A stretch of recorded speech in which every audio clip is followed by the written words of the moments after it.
Começando mais uma pitada de feminismo, programa que mostra que a comida não vem pronta. Hoje a gente tá aqui com a Ali, que geralmente vocês não veem porque ela tá atrás das câmeras, o que normalmente não acontece na maioria dos programas que a gente vê na TV, seja de culinária ou de qualquer coisa. É muito difícil a gente ter mulheres na parte técnica, né, operando as câmeras, fazendo som e outras coisas. Então, hoje a gente vai falar um pouco sobre isso e você vai ensinar a fazer um tomate recheado com queijo e requeijão e é sucesso.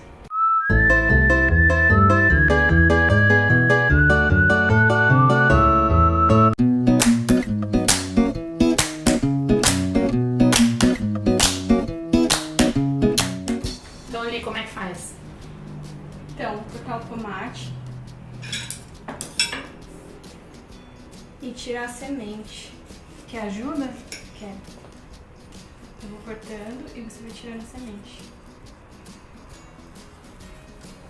Então, pronto.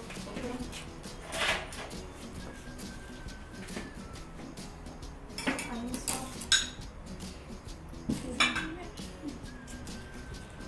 e fazendo assim, tipo. Tá, pra tirando, tirar todo o recheio. A parte que eu mais gosto. Depois dá pra aproveitar e fazer uma salada. Boa.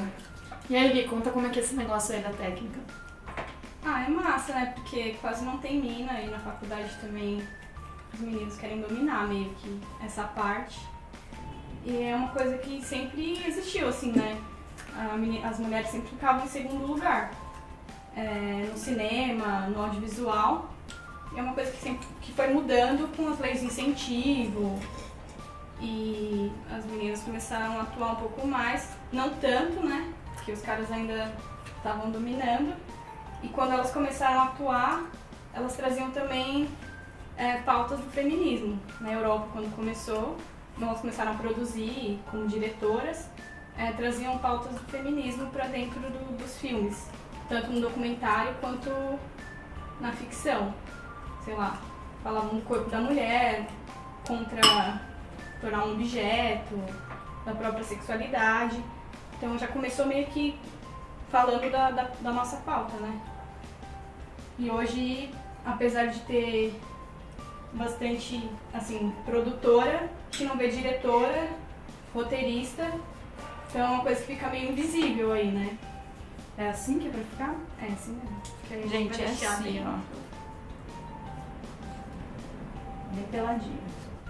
Mas enfim, acho que tem que ter muita menina fazendo e, sabe, não só produção, assim, porque produção tem um monte, mas escrevendo e dirigindo, que é uma maneira de representar também, né?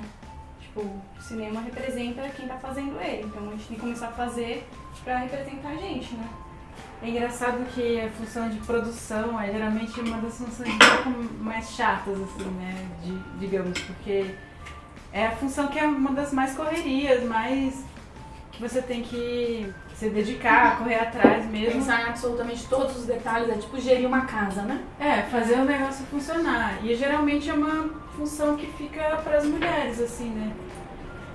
E a gente podia pensar também por que isso acontece, né? Porque essa função deixa de ser uma função também de cuidar das pessoas, de cuidar para que o negócio aconteça.